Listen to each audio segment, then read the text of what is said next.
राजनीति की पाठशाला संस्था के संस्थापक डॉक्टर अजय पांडे 2 दिवसीय उज्जैन यात्रा के लिए इंदौर आए। इस दौरान पांडे ने इंदौर एयरपोर्ट पर मीडिया के समक्ष अनेकों विषयों पर खुलकर अपने विचार रखे। पांडे ने कहा, राजनीति की पाठशाला युवाओं को संविधान में प्रदत्त अधिकारों और कर्तव्यों के प्रति जागृत करता है। जिस तरह स्कूल, कॉलेज और यूनिवर्सिटी के माध्यम से एक विद्यार्थी अपने मूल विषय के बारे में पूर्ण ज्ञान प्राप्त करता है, उसी तरह राजनीति में आने वाले व्यक्तियों के लिए राजनीति की पाठशाला महत्वपूर्ण बिंदुओं पर जानकारी देकर उन्हें राजनीति के क्षेत्र में आगे बढ़ने के लिए प्रेरणा स्रोत के रूप में कार्य करता है। पांडे ने कहा कि राजनीति में कार्य कर रहे अधिकांश लोगों को भारतीय राजनीति के इतिहास की भी जानकारी नहीं है और इसलिए अधिकांश राजनेता पथ प्रदर्शक की बजाय पथ भ्रष्ट होते जा रहे हैं। राजनीति की पाठशाला स्कूल एवं कॉलेज के युवाओं को सेमिनार के माध्यम से और राजनीति के क्षेत्र में आगे बढ़ने वाले लोगों को सभागृह एवं अन्य स्थानों पर कार्यशाला के माध्यम से राजनीति के क्षेत्र के मूल उद्देश्यों की जानकारी प्रदान करता है। साथ ही आम लोगों को संविधान के प्रति जागरूक करने का प्रयास भी करता है। इस दौरान पांडे ने प्रधानमंत्री नरेंद्र मोदी की तारीफ की, वहीं उन्होंने राहुल गांधी को पप्पू कहना गलत बताया। पांडे ने कहा, राहुल गांधी देश का भविष्य है और वह एक दिन देश का नेतृत्व करेंगे। वहीं पश्चिम बंगाल में ममता बनर्जी को आगामी चुनाव के लिए शुभकामनाएं भी दी। देखा होगा कि अक्सर जब भी एजुकेशन की शुरुआत पाठशाला से होती है, पाठशाला बेस है, उसके बाद आप स्कूल में जाते हैं, स्कूल के बाद आप कॉलेज में जाते हैं, यूनिवर्सिटी में जाते हैं। तो जहाँ राजनीति अगर आपको करनी है तो बेसिक नॉलेज आपको राजनीति में होनी चाहिए, इसलिए हमने इसका नाम राजनीति की पाठशाला रखा है। और जो हमारा मेन उद्देश्य भारतीय संविधान के प्रति लोगों को जागरूक करना है। फिलहाल सर, राजनीति की पाठशाला से किस तरह से राजनेताओं को भी फायदा मिल रहा है या नए लोगों को भी इससे फायदा मिल रहा है? देखिए, फिलहाल जो आज की स्थिति है राजनीति में, जो लोग राजनीति में उनको भारतीय राजनीति का इतिहास ही नहीं मालूम है। और ऐसे बहुत सारे हिंदुस्तान में लीडर हैं जो एक सोसाइटी के लिए एग्जाम्पल हैं, उनके बारे में भी नहीं मालूम है। तो हम लोग राजनीतिक लोगों को बुलाते हैं अपने यहाँ और उनसे चर्चा करते हैं राजनीति के बारे में, भारत का संविधान है उसके बारे में चर्चा करते हैं और जो भारतीय राजनीति का इतिहास है उसके बारे में चर्चा करते हैं उनके साथ। सर, आज के दौर की जो राजनीति चलती है, देश में जो हो रही है राजनीति, क्या राजनीति की पाठशाला भी कुछ ऐसा ही सिखाएगी? देखिए, राजनीति देखिए हर दशक में बदलाव आता है। इस दशक में भी बदलाव, और जिस तरह से किसान आंदोलन चल रहा है, आप देखिए आप राजनीति में बहुत सारा बदलाव आएगा। तो बदलाव तो समय का जरूरत भी है, तो हमारे माध्यम से भी बदलाव लाने की कोशिश कर ही रहे हैं कि नए लोग जो आएँ वो सीख के आएँ, समझ के आएँ, राजनीति को समझें और अपना जो हमारा फ्रीडम मूवमेंट रहा है, जिनकी वजह से आज देश आज़ाद हुआ है, उनको भी समझें, उनके बारे में भी जानें। सर, जिस तरह से अन्य पाठशालाओं में कक्षाएं लगती हैं, क्लासेस के हिसाब से पढ़ाई होती है, राजनीति की पाठशाला किस तरह से लोगों को ट्रेन करती है राजनीति के लिए? देखिए, हम लोग स्कूल कॉलेजेस में सेमिनार वर्कशॉप करते हैं, कम्युनिटीज़ के अंदर करते हैं, ऑडिटोरियम में करते हैं, उनको स्टूडेंट्स को बुलाते हैं, जो लोग इंटरेस्टेड होते हैं उनको बुलाते हैं, बताते हैं राजनीति क्या है, भारतीय राजनीति का इतिहास क्या है, लोकतंत्र क्या है, संविधान क्या है, इस तरह की क्लासेस करते हैं हम ऑल ओवर इंडिया में। सर, कब से यह राजनीति की पाठशाला? 30 जून 2017 में राजनीति की पाठशाला की चंद लोगों ने मिलकर शुरुआत की थी। आज लगभग 4 साल के अंदर भारत के 25 राज्यों में राजनीति की पाठशाला काम कर रही है और 10,000 से ज़्यादा लोग राजनीति की पाठशाला सक्रिय हैं और 300 से 350 हमारे पदाधिकारी हैं राजनीति की पाठशाला के। सर, आप डॉक्टर हैं और आप राजनीति कैसे लोगों को सिखाएंगे? सर, मैं वो वाला डॉक्टर नहीं हूँ जो आप समझ रहे हैं। अगर मैं आपका इलाज कर दूँगा तो आपको दिक्कत हो जाएगी। ये मेरा डॉक्टरेट जो है वो ऑनररी डॉक्टरेट है, जो मैंने संविधान के ऊपर काम किया, उसके लिए मुझे दो कंट्री की ने मुझे PhD दिया है, मानद डिग्री है ये। मैं वो वाला प्रैक्टिस वाला डॉक्टर नहीं हूँ। सर, आप भी राजनीति करते हैं क्या? सर, मैं अपने बारे में बता दूं, मैंने स्टूडेंट राजनीति की है, छात्र राजनीति की है। छात्र राजनीति के साथ में दिल्ली विश्वविद्यालय के शिवाजी कॉलेज में अध्यक्ष था।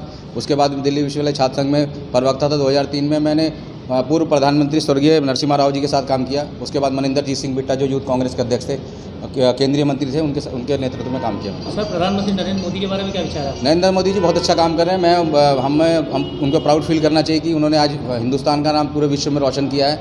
और आप देखिए, हम नकारात्मक राजनीति नहीं करनी चाहिए कि आप हमेशा गलत को गलत ही कहना है। कोई आदमी अच्छा काम भी करता है, वो चाहे आपका दोस्त हो चाहे दुश्मन हो, आपको उसको भी अप्रिशिएट करना चाहिए। राहुल गांधी सर? राहुल गांधी देश के आने वाले भविष्य में, राहुल गांधी देश का भविष्य है, मैं बता दूं आपको। और पश्चिम बंगाल में नहीं, मैं पहले की बात का जवाब दूंगा। राहुल गांधी का इसलिए कह रहा हूँ कि जिस तरह से राहुल गांधी को पप्पू कह के आप लोगों ने वो किया, वो पप्पू नहीं है। और आप लोग जब उससे व्यक्तिगत मिलेंगे तो आपको पता लगेगा कि राहुल गांधी क्या चीज़ है। और आपको ये भी बता दूं, जो ये सोचते हैं कि राहुल गांधी ने देश को बर्बाद किया है या राजनीति को खराब किया, कांग्रेस पार्टी को खत्म कर रहा है, यही रही राहुल गांधी देखना एक दिन देश का नेतृत्व करेगा। सर, पश्चिम बंगाल में चुनाव हो रहा है, राजनीति की पाठशाला की ओर से आपका आकलन क्या कहता है, कौन पार्टी चुनाव जीतेगी? देखिए, अकेली बहन दीदी ममता उन सब लोगों के खिलाफ संघर्ष कर रही है। ममता बनर्जी एक योद्धा है। मैं उनको यूथ कांग्रेस के समय से जानता हूँ। उन्होंने बहुत संघर्ष किया, CPM CPI के खिलाफ बहुत लंबी लड़ाई लड़ी है और वो औरत जल्दी से हारने वाली नहीं है। और मैं तो अपने इस आपके इस इंटरव्यू के माध्यम से उनको शुभकामनाएं भी देना चाहूँगा कि अकेले होकर इतने बड़े बड़े लोगों के साथ वो लड़ रही हैं। और मैं प्रार्थना भी करूँगा कि इस तरह की महिला इस तरह का संघर्ष करे, उसको कहीं ना कहीं कामयाबी मिलनी चाहिए। आपका नाम और पद? मेरा नाम डॉक्टर अजय पांडे है, मैं संस्थापक हूँ राजनीति के।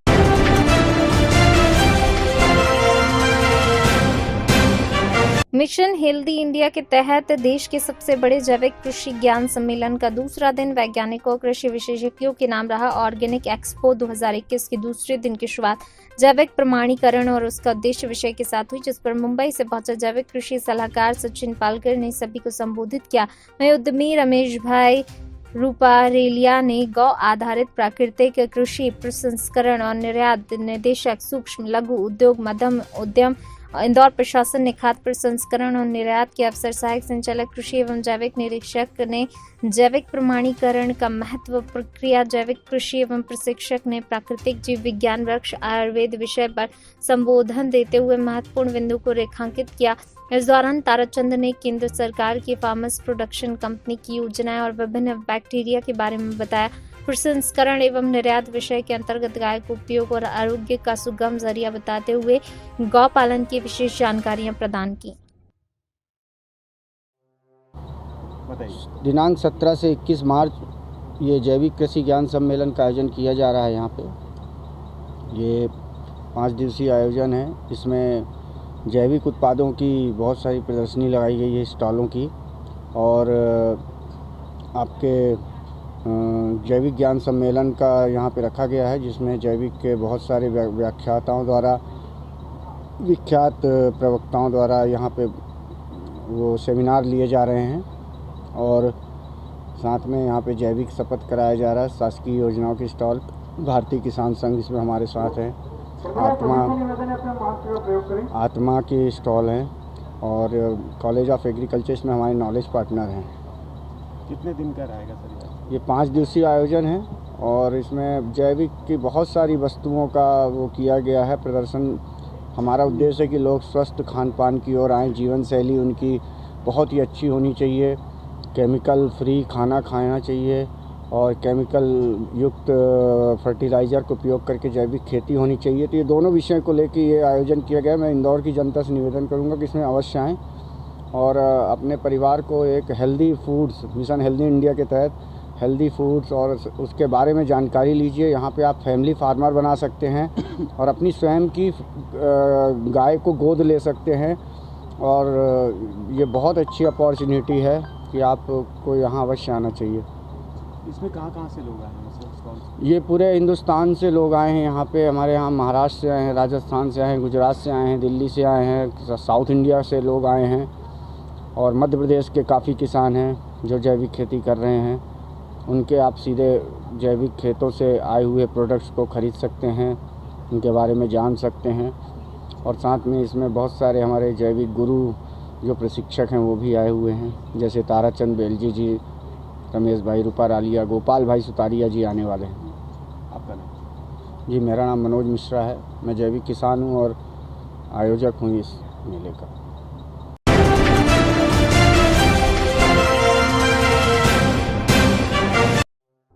इंदौर के सांसद शंकर लालवानी लोकसभा में थैलेसीमिया रोकने के लिए कानून बनाने की मांग उठाकर पीएम मोदी की केंद्र सरकार पर ही प्रश्न चिन्ह लगा दिया। पीएम मोदी के नेतृत्व वाली केंद्र सरकार ने सन 2016 में निःशक्त व्यक्ति अधिकार अधिनियम 2016 लागू करके थैलेसीमिया बीमारी को समाप्त करने, थैलेसीमिया से पीड़ितों के लिए ऐतिहासिक कानून बनाया। लेकिन लगता है इंदौर के सांसद शंकर लालवानी ने पीएम मोदी द्वारा बनाए कानूनों को शायद मानने से इनकार कर दिया। इसलिए नए कानून बनाने की मांग करके इंदौर और देश की जनता को भ्रमित कर रहे हैं, या फिर सांसद की अज्ञानता के कारण भाजपा और इंदौर को हंसी का पात्र बनना पड़ता है। मध्य प्रदेश कांग्रेस कमेटी के प्रदेश सचिव राकेश सिंह यादव का आरोप लगाया है कि सांसद शंकर लालवानी का ज्ञान इंदौर को हंसी का पात्र बना रहा है। निःशक्त व्यक्ति अधिकार अधिनियम 2016 ऐसा ही कानून है जिसे यदि विधायिका के आशय के अनुरूप लागू किया गया तो थैलेसीमिया जैसी बीमारियों की रोकथाम और प्रबंधन में बहुत बड़ा परिवर्तन लाने वाला साबित हो सकता है। अन्य देशों की तरह भारत भी आज कोविड की चुनौती का सामना कर रहा है, लेकिन ये न सिर्फ मरीजों से जुड़ी संस्थाओं का अधिकार है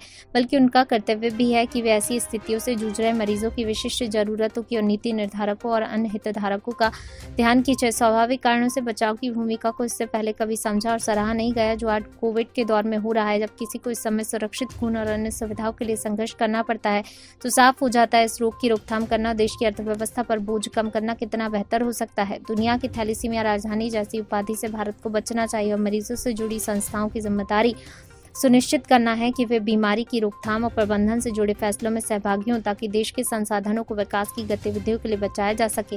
ये सही समय है जब नीति निर्धारण में मरीजों से जुड़ी संस्थाओं को उनकी न्यायोचित जगह दी जाए और उन्हें केवल पीड़ित के तौर पर न देखा जाए। थैलेसीमिया बीमारी का दायरा धीरे धीरे बढ़ता जा रहा है, लिहाजा इसकी रोकथाम और प्रबंधन के संदर्भ में एक व्यापक राष्ट्रीय नीति की आवश्यकता है। निःशक्त व्यक्ति अधिकार अधिनियम 2016 ऐसा ही कानून है जिसे यदि विधायिका के आशय के अनुरूप लागू किया गया तो ये थैलेसीमिया जैसी बीमारी को रोकथाम प्रबंधन में बहुत बड़ा परिवर्तन लाने वाला साबित होगा। केंद्र सरकार का दावा 2016 में था। इस कानून के अंतर्गत केंद्रीय बोर्ड बनाना प्रस्तावित था जिसमें 3 सांसदों को बोर्ड मेंबर बनाया जाना था, लेकिन मोदी सरकार आज तक थैलेसीमिया समाप्त करने का कानून 2016 में बनाने के इस कानून को लागू करने की राष्ट्रीय नीति आज तक नहीं बना पाई। सांसद शंकर लालवानी अपने ज्ञान को दुरुस्त करके लोकसभा में थैलेसीमिया बीमारी के लिए कानून की मांग करने के बजाय थैलेसीमिया कानून के मुताबिक राष्ट्रीय नीति की मांग पीएम मोदी से करके देश को थैलेसीमिया से निजात दिलाई। ये राष्ट्रीय नीति पीएम मोदी 2016 से आज तक लागू नहीं कर पाए हैं। इंदौर सांसद शंकर लालवानी के द्वारा जो थैलेसीमिया कानून को बनाने की मांग की गई है सांसद सदन में, उसके लिए क्या आप कह रहे हैं? देखिए, इंदौर के जो सांसद हैं शंकर लालवानी जी अपने ज्ञान से हमेशा इंदौर वासियों को हंसाते रहते हैं, लेकिन उनके जो सवाल रहते हैं लोकसभा में वो ऐसे रहते हैं कि जिसके बारे में वो कोई स्टडी नहीं करते। कल उन्होंने लोकसभा में जो सवाल पूछा है उसमें ये पूछा है कि थैलेसीमिया के लिए कानून बनाना चाहिए, जबकि 2016 में थैलेसीमिया के लिए कानून अधिनियम बन चुका है। सिर्फ उसकी एक नीति निर्धारण होना शेष था और 3 सांसदों की एक कमेटी बोर्ड बनना था, लेकिन 2016 से लेके आज तक मोदी सरकार ने उसमें कोई इम्प्लीमेंट नहीं किया है। माननीय सांसद महोदय को शायद ये ज्ञान में ही नहीं था कि जिस कानून की वो मांग कर रहे हैं वो कानून स्वयं मोदी जी ने 2016 में बना दिया है और बनाने के बाद मोदी जी भूल चुके हैं। उनको बजाय कानून की मांग करने के यह मांग करना थी कि जो बना हुआ कानून है उसके प्रावधानों को राज्यों में लागू किया जाए और थैलेसीमिया से पीड़ित लोगों की प्लस थैलेसीमिया नहीं हो उसके लिए जो प्लानिंग करना है वो धरती पे धरातल पे की जाए। लेकिन माननीय सांसद महोदय शुरू से ये करते आए हैं कि उनको अलग अलग रूप रंग में आना बहुत पसंद है। कभी वो सुभाष चंद्र बोस को सुभाष चंद्र आज़ाद कर देते हैं, कभी अन्य तरह की बातें कर देते हैं, कभी कोरोना वैक्सीन का ट्रायल शो बनवा लेते हैं। इससे इंदौर का नाम खराब हो रहा है, सांसद पद की गरिमा खराब हो रही है। उनको अपने ज्ञान में दुरुस्ती करना चाहिए। राकेश सिंह यादव, प्रदेश सचिव, मध्य प्रदेश कांग्रेस कमेटी भोपाल।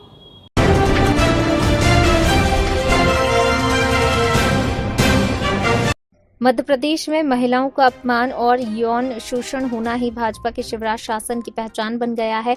मध्य प्रदेश की ख्याति बलात्कार प्रदेश के तौर पर सारे देश में हो रही है। मध्य प्रदेश कांग्रेस कमेटी के प्रदेश सचिव राकेश सिंह यादव ने आरोप लगाया भाजपा के प्रदेश कार्यालय में महिलाओं का खुलेआम यौन शोषण किया जा रहा है। बुजुर्ग कद्दावर भाजपा नेता महिलाओं का यौन शोषण कर रहे हैं। महिलाओं में असुरक्षा की भावना है। भाजपा अध्यक्ष वी डी शर्मा को तत्काल अपने पद से इस्तीफा देकर महिलाओं से माफी मांगना चाहिए।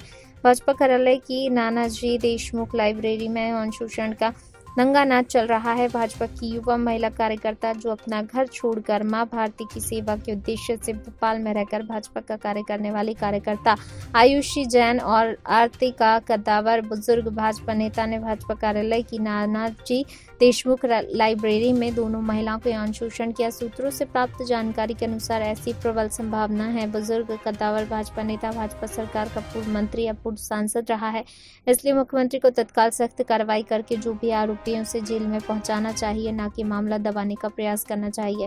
मुख्यमंत्री और भाजपा अध्यक्ष वी डी शर्मा मामला दबाने में लगे हैं। भाजपा की मामला दबाने की शर्मनाक कोशिश है।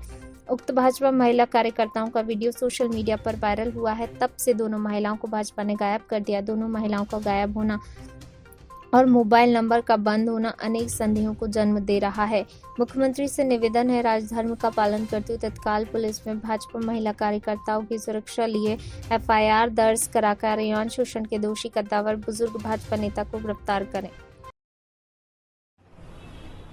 नमस्ते, मेरा नाम आयुषी जैन। मैं मध्य प्रदेश की राजधानी भोपाल से भारतीय जनता पार्टी की युवा कार्यकर्ता, आदरणीय राष्ट्रीय संगठन मंत्री श्री बी एल संतोष जी और आदरणीय मुख्यमंत्री श्री शिवराज सिंह जी चौहान, मैं आपको सादर प्रणाम करती हूँ।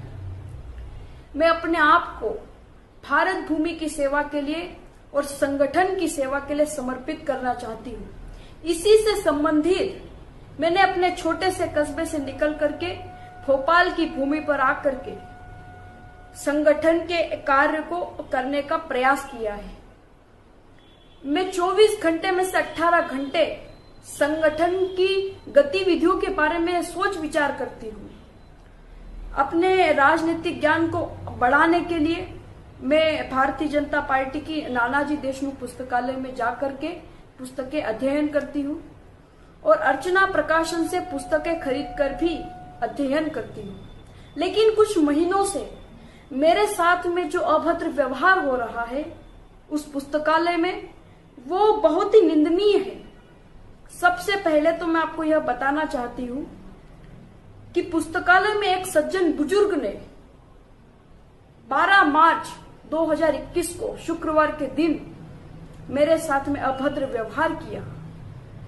मेरे बाजू में आकर के वे बैठ गए और उन्होंने मेरी जांघ के ऊपर अपनी जांघ रख दी। कई बार उन्होंने मुझे अपने घर पर आने का भी न्योता दिया और वे यह भी कहते थे कि तुम्हारे पास में मोटरसाइकिल है, इसलिए तुम मुझे मोटरसाइकिल से मेरे घर तक छोड़ दिया करो। और यही डोरी उन्होंने मेरी एक साथी के ऊपर भी डाली है। आइए आप उसी से सुन लीजिए कि उसके साथ में क्या व्यवहार हुआ है। आइए आप आरती जी। नमस्ते, मैं आयुष दीदी के साथ पुस्तकालय गई थी। वहाँ पर एक बुजुर्ग व्यक्ति था जो मुझसे मीठी मीठी बात की। बाद में मेरे से नंबर ले लिए और फिर उन्होंने